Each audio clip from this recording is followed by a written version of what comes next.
Hey, what is going on, guys? XpertFusion here, and today we're going to be ranking all 22 Marvel Cinematic Universe films from worst to best. So, the entire Infinity Saga, all the way from 2008's Iron Man, all the way up to present day 2019 Endgame. Now, I did want to wait till Spider-Man Far From Home came out because that is technically the end of the Infinity Saga. They said that's technically going to be the end of Phase 3.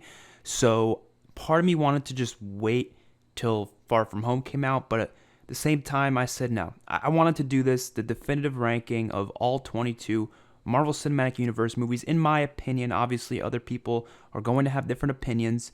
And when Far From Home comes out, maybe I'll do an updated list. Probably not. I'll probably wait till a couple other movies come out. Maybe when we have 25 MCU films or 26, and then I'll do it again. That'll probably be like a year or two from now. And we can, compare and see what's going on. So let's get into this definitive ranking of all 22 Marvel Cinematic Universe movies from worst to first. And coming in the number 22 spot, my least favorite Marvel Cinematic Universe film, it's got to be The Incredible Hulk. This is the one film that when going back to rewatch the MCU from in the order, I usually skip this one because there's really not that much in it that's that important. I mean, first of all, it feels very apart from the rest of the universe. I remember when I first got invested in this, franchise, I didn't even know this film was a part of the universe till like a year or two later. I did not know. I watched Avengers. I watched Avengers Age of Ultron. I never knew that the Incredible Hulk was a part of the MCU. I thought they just added Hulk in the Avengers and that was it. And I had to go back and watch this to kind of, grasp some idea as to what the movie was all about. And none of it was really that important. I'm going to be honest. To the rest of the universe, and even as a solo film, it really wasn't even that good. It had bad CGI. The action was just not really that well shot. The acting was pretty horrible, to be honest, a couple of them in particular. So I didn't enjoy it. So Hulk comes in at 22. And coming at the number 21 spot, I've got Thor: The Dark World. Thor: The Dark World was just a poor movie all around. I mean, I had no interest in a lot of this stuff. Malekith as a villain was so uninteresting. Not even good acting either. I just did not like a lot about this movie. I'm gonna be honest with you guys. It's one of those ones, just like The Incredible Hulk, that when I go back to watch the MCU, I usually skip this one. Not only because it's really not that important, it's also just kind of boring. It does do a little bit of background on the Reality Stone, which is a little interesting.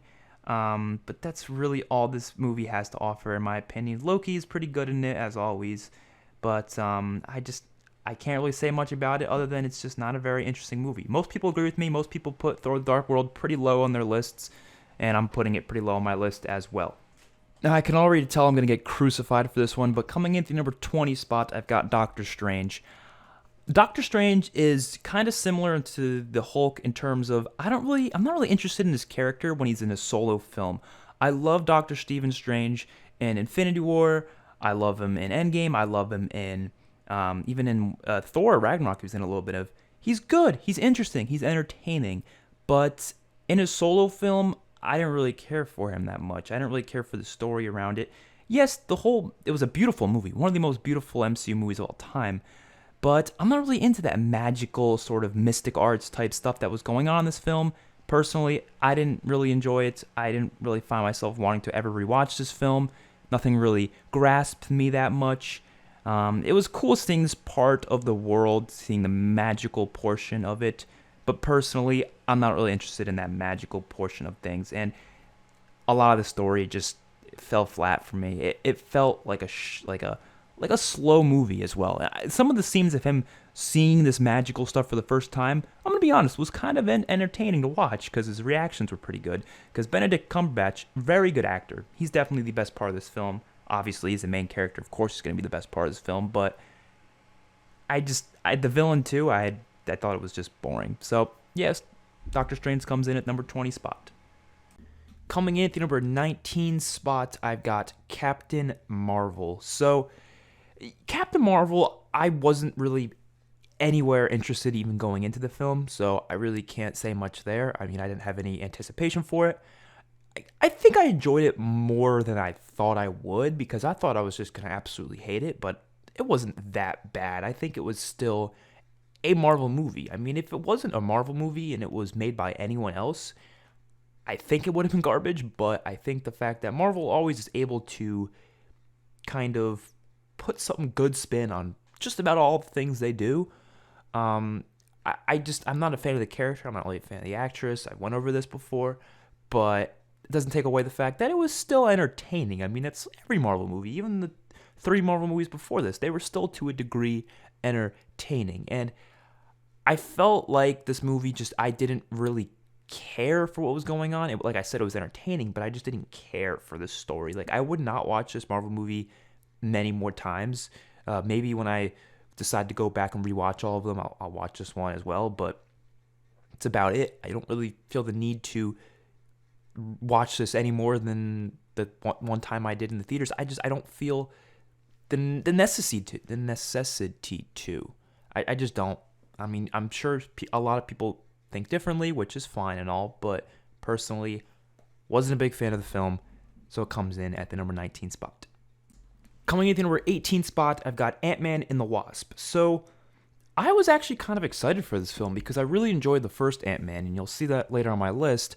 But Ant-Man and the Wasp was just really disappointing, and maybe it was because it was after Infinity War, like a month or two after, so I was really, in that Infinity War mode. I was like, oh, that was an amazing film. And then you see this afterwards, and it's like, oh, that's nowhere nearly as big and amazing. I mean, it was cool seeing Ant-Man again, but I feel like Ant-Man almost kind of took a back burner in this film. He was barely, in it. It was mainly the Wasp. I mean, they should have just called it the Wasp. That's basically what it was. Do I hate the Wasp? No, I think she's a fantastic character. I think she's a cool superhero too, but it's Ant-Man. It's still his film, so I feel like them kind of making him take a back burner was kind of a bad decision, but that doesn't mean I didn't enjoy this film. Just like every other Marvel film, I enjoy them. I just think the story wasn't all that interesting. I wasn't all that interested in the villain. Not really a movie I would want to watch more than once, but the stuff with the quantum realm, which was all in this film, is actually very important for Endgame. So technically this film is actually really important when it comes to the rest of the universe. So therefore, it goes up a point, honestly. It would probably be a little lower if it wasn't for the quantum realm stuff. And the fact that it's just Ant-Man as well. I mean, he's a cool guy. I like how he can shrink. I don't know, that's really cool. But they didn't do as many interesting things with the shrinking as they did in the original Ant-Man, which is why I think Ant-Man and the Wasp deserves this 18 spot. Like I said, interesting film, not anywhere nearly as amazing as some of the others on this list. Coming in at the number 17 spot, I've got Thor, the original Thor. Thor is definitely better than Thor the Dark World, for sure, 125%. But is it still great? No. Honestly, Thor didn't start getting as an interesting character until the Avengers, in my opinion. And then even after that, he wasn't that interesting in Thor the Dark World. He was also pretty interesting in Age of Ultron. I think he played well with the other team. I don't know. I think Chris Hemsworth just had a lot of charisma, so that makes him an interesting character. But I think Thor actually started to become like a fan favorite, in my opinion, around Thor Ragnarok. So Thor Ragnarok into Infinity War, and now, of course, in Endgame, which, if you guys seen Endgame, of course, yeah, you know what I'm talking about. I still think he's cool, though, even with his new changes in Thor, or in the brand new film. But Thor I liked it more than I thought I would, because I already knew I didn't enjoy Thor that much going into this film. I was like, I'm not really interested in this whole Asgardian thing. But the fact that a lot of the movie took place on Earth and had kind of like an interesting spin to it. It was like some guy going to Earth. This was the first Marvel film that really explored the outside realm of the world. We had Iron Man 2 before this. We had Hulk. It was all on Earth. It was all grounded in more so reality. This one was in a whole nother realm. So it was very different compared to what we're used to. I did like how the how humans had to kind of get used to the fact that there are other realms out there. And this is the first film that kind of started bringing that outside world influences onto Earth. And I enjoyed it for that reason. I think it was entertaining seeing Thor have to live on Earth, having to deal with how Earth life is like. And I thought Jane and him were interesting to watch together. I thought Loki was awesome. Loki's always pretty good. So Definitely better than The Dark World, but definitely not anything spectacular either. So it comes in at the number 17 spot. And coming in at the number 16 spot, I've got Iron Man 2. I enjoy Iron Man 2 a lot more than other people do. People usually put Iron Man 2 towards the bottom of their list. Maybe I just like it more because I'm just a big fan of Tony Stark and Iron Man and the whole character himself. He's probably my favorite Avenger, probably my favorite character.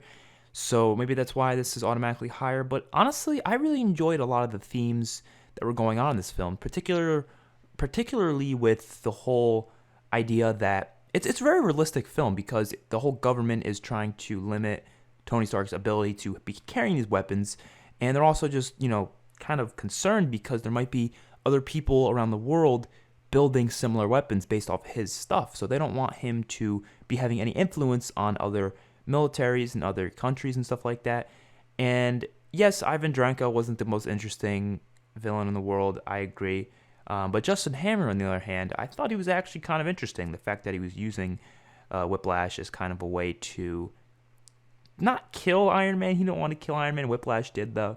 He just wanted to destroy his reputation, which I like films when, that's the main hero's reputation, or the main villain's motive is trying to destroy the hero's reputation for a certain reason. So I felt like the villain, which was more so Justin Hammer than Whiplash, I liked it. I really did. I liked all the political stuff behind this film. I thought it was very entertaining for that reason. Tony Stark kind of going a little wacko in the party scene. People didn't like that, but I thought it fit his character, and I thought it was good character development for Tony. The ending action scene, the ending battle was kind of underwhelming. I agree. But it still had a lot of high stakes to it, and I did enjoy it for that reason.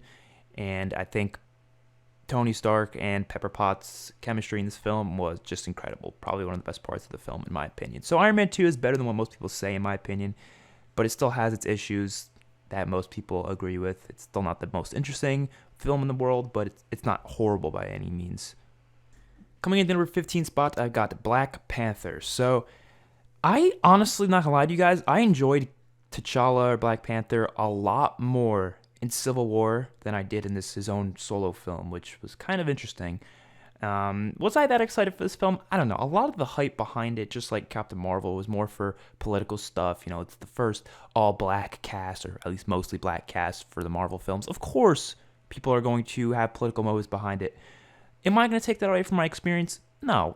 I always hate when, movies have political motives, but at the same time, who cares, man? It's just because it's all black cast, it's not make it a political motive. I think people just make it a political motive. Like the creators aren't trying to push politics. At least they're not making it obvious. They might be to a degree, but it's more so the fans who kind of try to push the political motives behind it. Like you saw the people saying, "Oh, this is what Africa would be like if slavery never happened," which I don't really think that's how it would have gone. But you get the idea. There's a lot of politics behind it, which I hate when politics get into movies. The movies get into politics and all that stuff. I want them to stay separate. But, it's inevitable for the developers or the creators to kind of push some politics in their films. And what I mean by that, like I was saying Iron Man 2, I like the politics. I mean like the governmental side of it. Like I don't like when you put like one-sided political themes in the film. You know what I mean? So that's kind of what I meant. But does that mean I hate this movie? No. I kind of liked it a lot, actually. I don't let, the politics that I might not agree with 100% destroy my enjoyment of the film, But Black Panther was incredible. I really did enjoy it. Was it the best movie of all time? No, not at all. I think it had a lot of problems. For example, the CGI. CGI was pretty rough, especially in that one battle scene. The soundtrack was great, though. That was one of my favorite parts of the movie was the soundtrack. I think if it had its place in the MCU, and I think I'm interested in Black Panther 2, which I assume is going to be coming out soon, but is it the best movie? Like I said, no, not even close. There's 14 more that are way better, but Black Panther still deserves to be a little high on the list. It's kind of more in the middle, I'd say, so it comes in at the number 15 spot. Coming at the number 14 spot, I've got Iron Man 3. So people don't like Iron Man 3 that much, I'm going to be honest. A lot of people hate it, but I love this film a lot. One thing I like the most is the soundtrack. Soundtrack's incredible. That's just an obvious. I do like the whole Tony Stark getting the whole PTSD thing going on. I thought that was very interesting. The one scene when his house was attacked, one of my favorite scenes in the entire MCU, because he has to deal with his suits not working to their full capacity, which was really entertaining. The end battle is one of the best end battles in the entire MCU, with all the different suits coming up, and it's awesome for that reason. Um, the Mandarin and all that kind of stuff, I wasn't the biggest fan of. So that's what kind of brings this movie down a little bit. I wasn't the biggest fan of the villain and all that kind of stuff. Killian and that one dude, I really wasn't that big of a fan of it, but I enjoyed Tony Stark's side of this movie. I enjoyed the Iron Man side of this movie. I enjoyed the suits. I enjoyed Pepper Potts as always. So that's what made me kind of enjoy this film, was the Tony Stark, the hero side of things. And that one airplane sequence, you can't forget about that. That's one of the best sequences in the entire MCU as well. It's got just a lot of iconic scenes. Like I said, amazing soundtrack. So it's got to deserve a decent spot, and that's why it's getting number 14. It's the last Iron Man film we've ever gotten, probably the last we will ever get, which is kind of sad because Iron Man, if you guys seen Endgame, you know what I'm talking about. But spoilers or whatever, though, I'm going to put spoilers in the title so you'll know if you haven't seen Endgame, you probably shouldn't be watching this video in the first place, but you get the idea. Incredible film. Is it the best? Not even close. Like I said, 13 more in front of it. Still really good, though.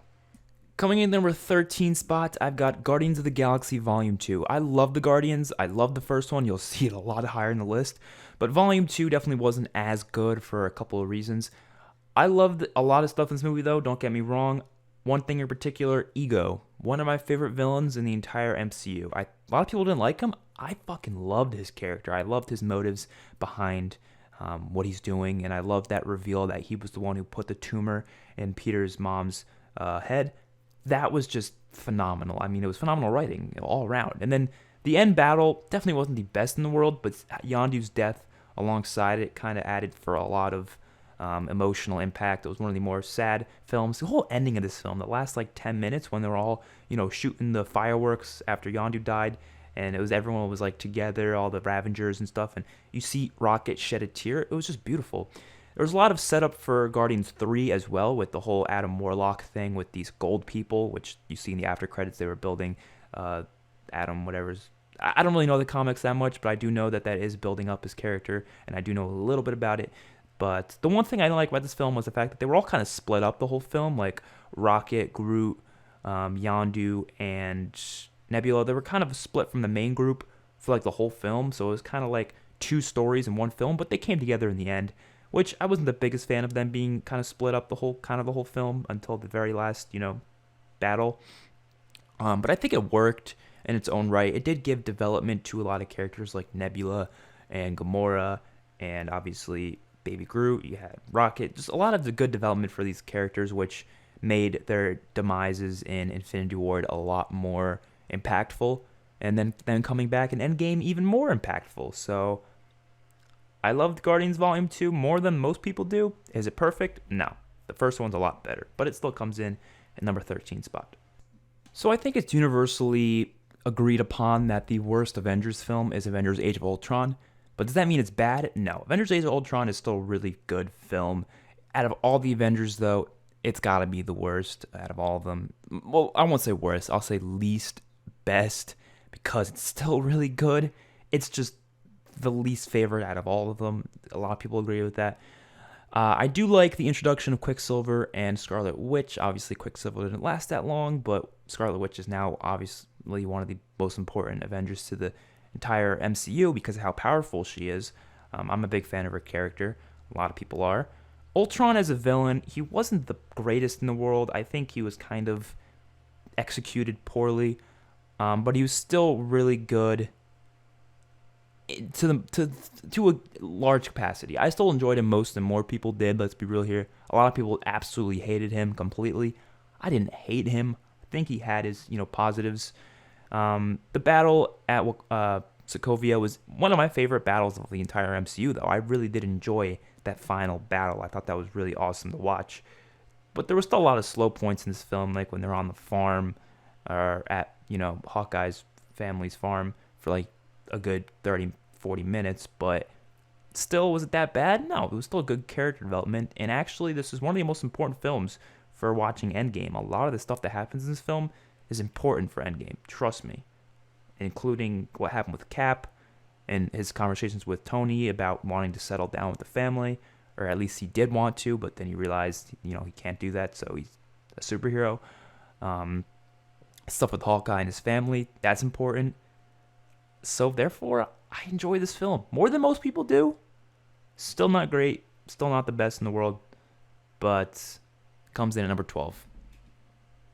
The more and more I'm doing this list, I'm realizing this is really hard because, even the films towards the end of the list, I'm still saying really good things about them. That's just the whole thing with the MCU. All the films are good, but coming in number 11, we have Thor Ragnarok, which got me interested in Thor. This is the one film that actually got me really interested in Thor's character.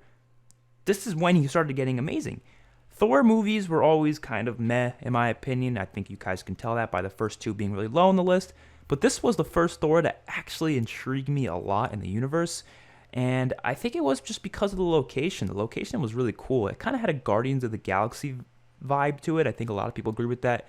Definitely felt like Guardians of the Galaxy, especially with, the Grandmaster guy just looks like he'd be straight out of Guardians of the Galaxy. The whole locations they're at just look like they'd be straight out of Guardians of the Galaxy. Hela as a villain wasn't that interesting, though, I'm going to be honest. I did like Valkyrie. She was cool. Seeing Hulk again in a Thor film. Seeing Hulk in the Thor film was awesome, I'm going to be honest. I really enjoyed seeing him there. And it kind of made Hulk and Thor kind of closer than they were before because they weren't that close before. And then the way it ended with Thanos showing up to their ship was just incredible. The whole soundtrack was really good, too. The end battle was pretty massive. Not my favorite in the world, but it was still a really awesome battle to watch. The destruction of Asgard was entertaining as well. It was sad, because Asgard was around for so long, but it makes me interested in Thor 4, which is not what the next Thor is going to be called, but there has been leaks and hints at there being a fourth Thor film, so I'm excited for it, very excited, especially because, hopefully Thor will lose some goddamn weight, though I'm sure he will before the film. It was a funny film, too. You had a lot of just comedy in it. It was more of a fun film, like Guardians, like I said. Wasn't one of the more serious ones out there, but it wasn't the most perfect MCU film either. So it comes in number 11. Coming to the number 10 spot, I've got Captain America, the First Avenger. The next 10 films I consider to be above incredible. Not all of them are amazing or masterpieces. We'll get to those towards the end. But Captain America, the First Avenger is still really incredible. A lot of people don't like this film. A lot of people have negative things to say about it. And I'm always like, why? It's actually really freaking good. I think my favorite part of this film is the fact that it's in the World War II era. I think that kind of makes it unique compared to other films because we haven't had any other film in the World War II era. Seeing Captain America fighting beside, World War II soldiers and against Nazis, it was an awesome film to watch for that reason. It kind of introduced the whole Hydra stuff to the MCU, and Red Skull was an interesting villain to a degree. I thought the ending was beautifully done, especially when he woke up into present day and he was like, I have a date, and it just ended there. That was really good. I don't know. I enjoy this film for the sole fact that it's in World War II. That adds a lot to the themes of the movie. That adds a lot to how it feels. Very similar to Wonder Woman. If you watch Wonder Woman after watching this film, both films are very similar to one another in many different ways. Not in a bad way. I'm not saying Wonder Woman copied Captain America because I do like Wonder Woman a lot. It's probably my favorite DC movie besides The Dark Knight, I'd say. But still really incredible film in my opinion. I had a good time watching it. I think Captain America, usually his films have the best action scenes. They're just really well shot, and this is no different. Captain America was kicking ass in this movie, and it was also really cool to see Howard Stark, of course, Tony Stark's dad in this film. Peggy Carter was pretty cool too. So yes, I did enjoy Captain America, the First Avenger a lot more than other people did, so it comes in number 10. Coming in number 9, I've got Ant-Man, a film I enjoyed a lot more than other people as well. Ant-Man just shows a lot of interesting sides of the MCU. I mean, come on, it's literally a dude who can turn small. I mean, you've all thought of turning like a small person and just how you would interact with the environments around you. Everyone's thought of that before, let's be real here. But Ant-Man does a really good job at exploring that kind of a world. Yes, the Hornet guy, Yellow Jacket, whatever the hell his name is, I didn't really care that much for his motives or his backstory. that's a theme for a lot of MCU movies, honestly. I think the one thing they do poorly on is their villains. I think they've had a lot of good villains before, don't get me wrong, but they've also had just a lot of poor villains, and they're cool. They look awesome. They always have really cool, outfits and looks and stuff, but it's always the fact that their motives are usually not clear, or they're just unrealistic, or they're just not interesting, or they're not, impactful. I guess that's the biggest problem I think the MCU has. I think they could definitely do better with that. I think they did incredible in some other movies that we're going to get to shortly, but I do believe that Ant-Man has a lot of other good sides to it. Like, I can watch this movie again and again and again and not be bored of it, because there's just a lot of fun behind it.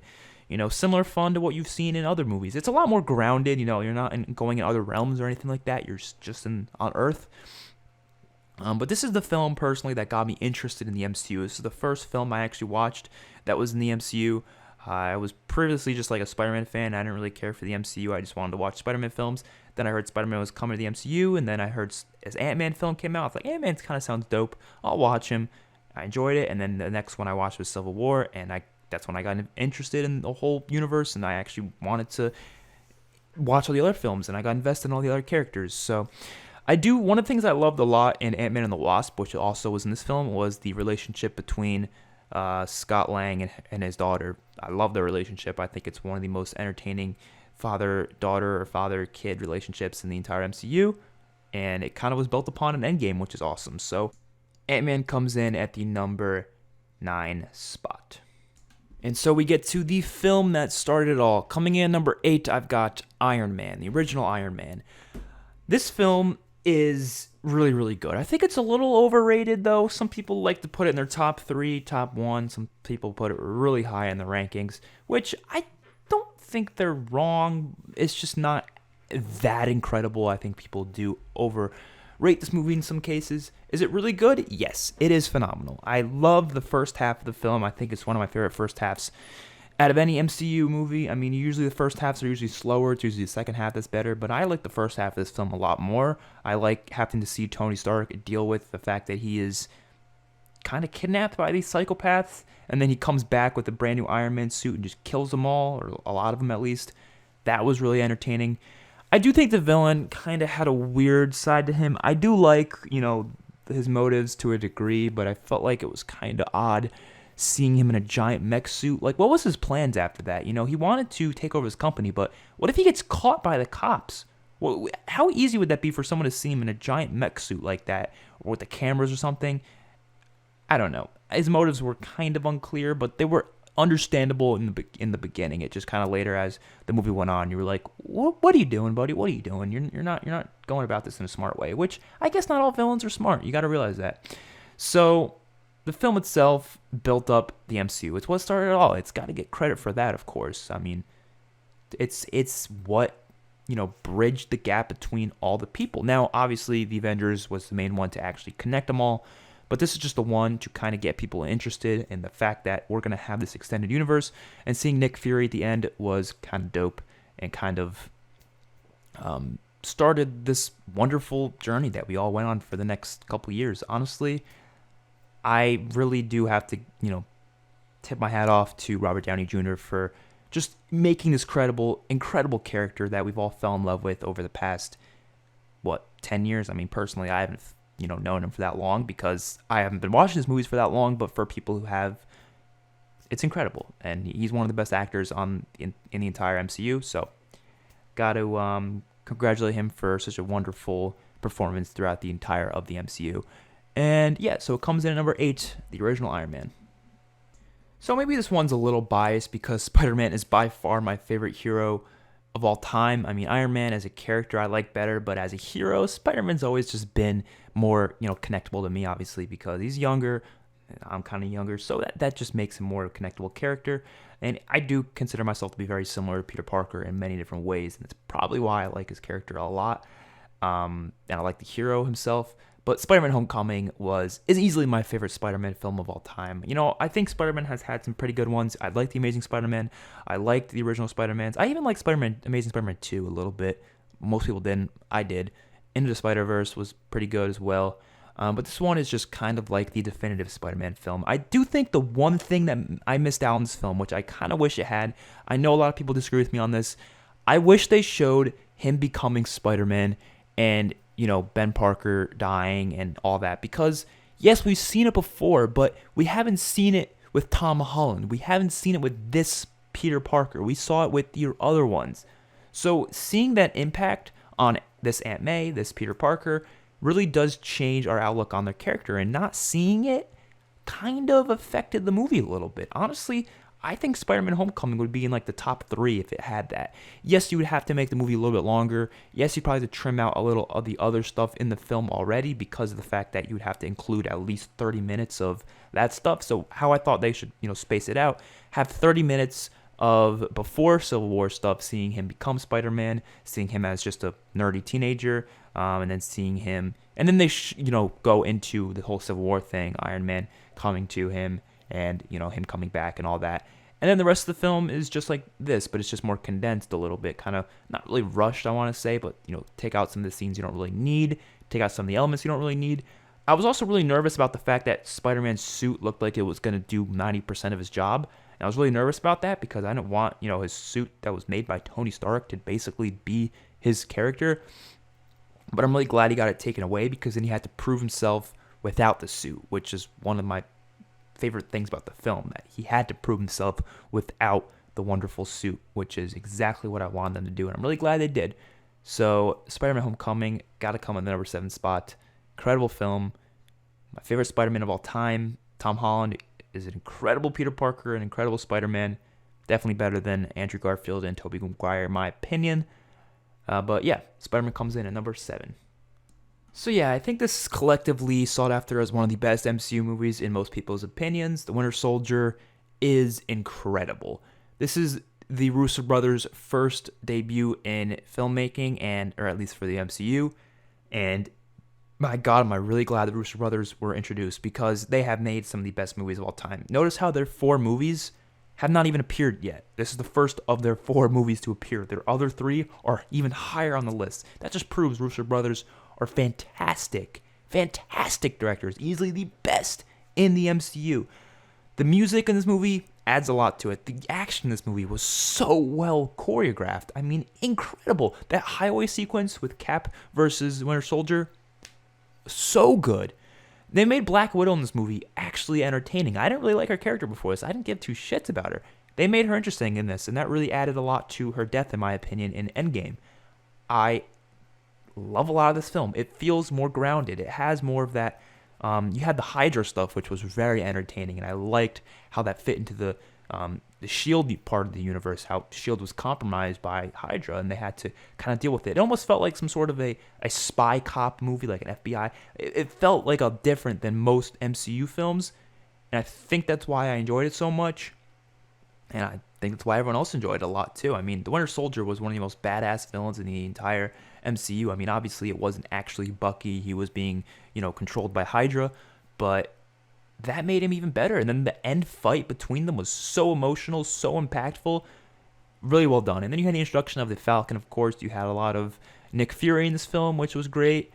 So therefore, I gotta say, it's one of the best. It's a lot of people agree with me on that. Let's be real here. This is not an unpopular opinion by any means necessary.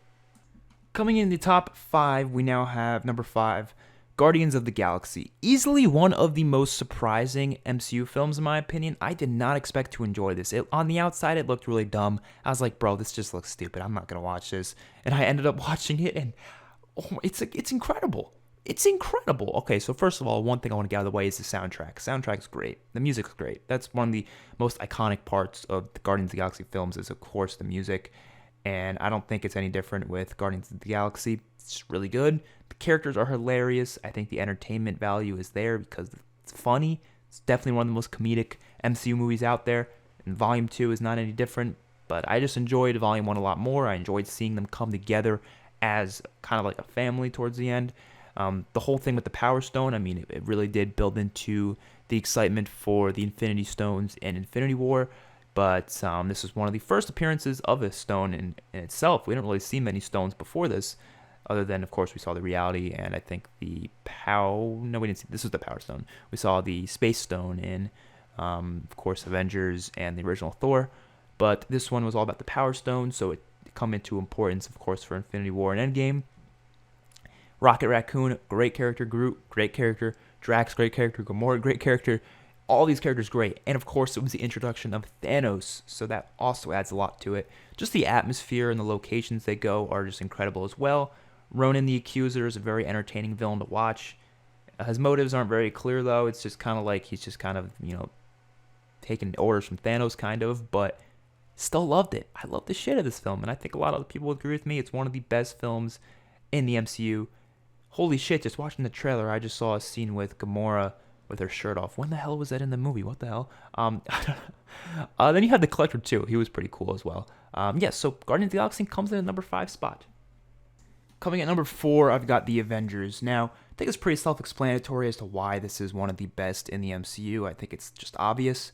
It was the first one for them to all come together. I mean, this movie was revolutionary for its time. I mean, we never expected something like this. Obviously, like I said, I wasn't around for it, but did you ever expect to see a movie with all the superheroes from previous films all coming together in one major film? I mean, yes, Infinity War is a lot bigger, but this was still huge for its time. And even going back to it, it's one of the most entertaining out there. It's got a very interesting structure, like a very interesting Act 1, Act 2 structure. How Act 1 is all about on the shield, carrier, and then everything happening there. And then Act 2 is, of course, in New York, and the whole battle in New York, which was very entertaining. One of the most insane battle sequences in the entire MCU, just seeing all of our group, fighting side by side against the Chitauri from Loki's, army that he sent from, which was technically from Thanos' army as well. And we saw a lot of those guys back in Endgame, which was really cool to see. I mean, just seeing this whole movie basically in Endgame, seeing the whole, portion of the film, and it was just awesome. Loki as a villain was really cool. I did enjoy him a lot. He's probably one of my favorite villains in the entire MCU. Forgot to mention for Spider-Man Homecoming, I like the Vulture a lot. He's one of my favorite villains as well. These are some villains that have really good, motives. They have good development, and they're actually understandable as to why they're doing what they're doing. Loki, not as much. He's kind of just a psychopath, but you still kind of understand because he's a psychopath, right?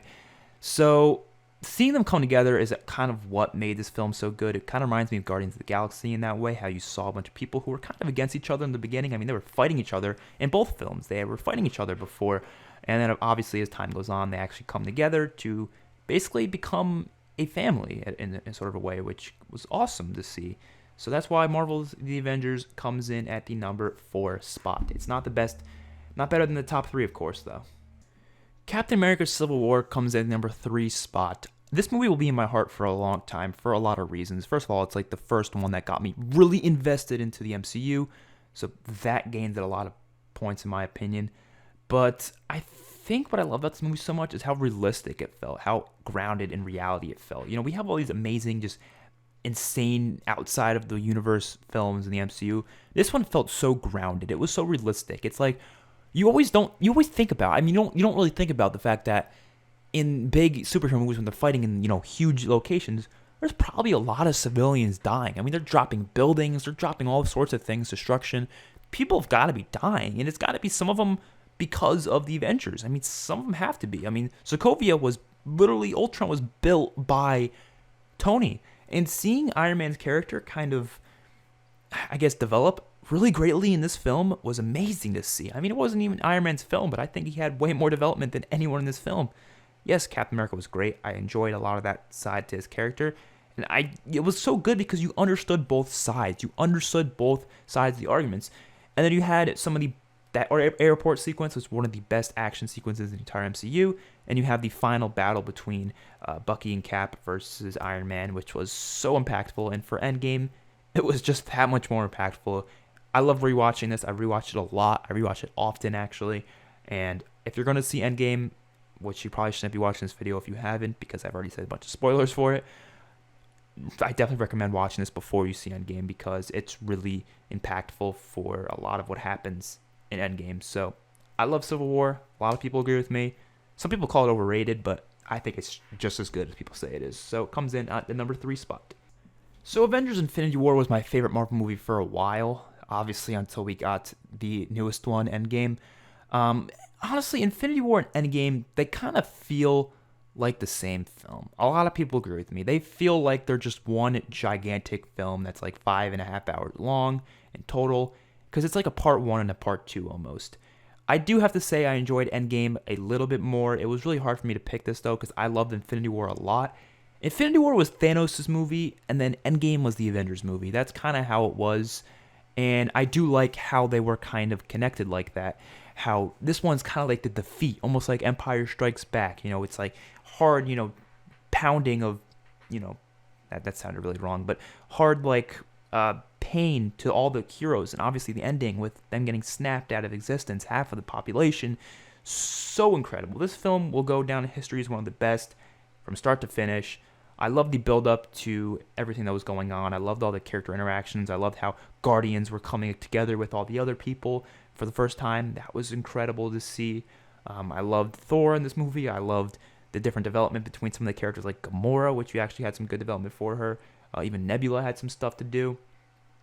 Iron Man, his fight between Thanos, just so good. Some of the best action we've ever seen. The Battle of Wakanda is amazing. The battle on Titan is amazing. So good. And then that emotional ending is great as well. But does it stack up to the final Endgame? No, it doesn't. It's still amazing. Probably, honestly, the action, it had a lot more action than Endgame, I gotta say. But action isn't everything in a film. It's not. So I think Endgame is like The Empire Strikes Back. Or no, Infinity War is like The Empire Strikes Back. And Endgame is more like The Return of the Jedi to a degree. Still love this film a lot, though, nonetheless. But it comes in at number 2. Coming in the number 1 spot, the best Marvel movie of all time, the best superhero movie of all time, The Dark Knight can step behind. The Dark Knight is now the number 2. Actually, probably number 3. I think I like Infinity War even better than Dark Knight, not gonna lie. Endgame. This movie is a masterpiece. I give it a 9.999 out of 10. I don't think anything's perfect. I wouldn't give it a 10 out of 10, but it deserves a lot of praise because this film is not a disappointment at all. It is so freaking good from start to finish. I already did a review. If you guys want to check out the review on my channel, I uploaded it yesterday. I stand by everything I said in that review. It is phenomenal. It is so freaking good. It's emotional. It's action-packed. I mean, it's more action-packed towards the end. The beginning's not that action-packed. I love the stuff where they went back in time. That was awesome. I loved all the emotions behind, the deaths of all the different characters. I can't say it enough. And I don't want to go on a tangent because I literally went on a 20-minute tangent of how good this movie was yesterday. So go watch that video if you want to see a full review. But Avengers Endgame is the everything we wanted from a Marvel movie put into one. That's why I love it so much. The ending, that one scene when they were all together, coming back to life, and they were all just standing there getting ready, and there was a big battle. It was huge, such a large-scale battle between the heroes and the villains. It's the perfect movie. I honestly couldn't have asked for anything better, honestly. Gonna be completely honest. So hopefully you guys enjoyed. Let me know your ranking in the comment section below. I'll see you guys in the next one. Peace out.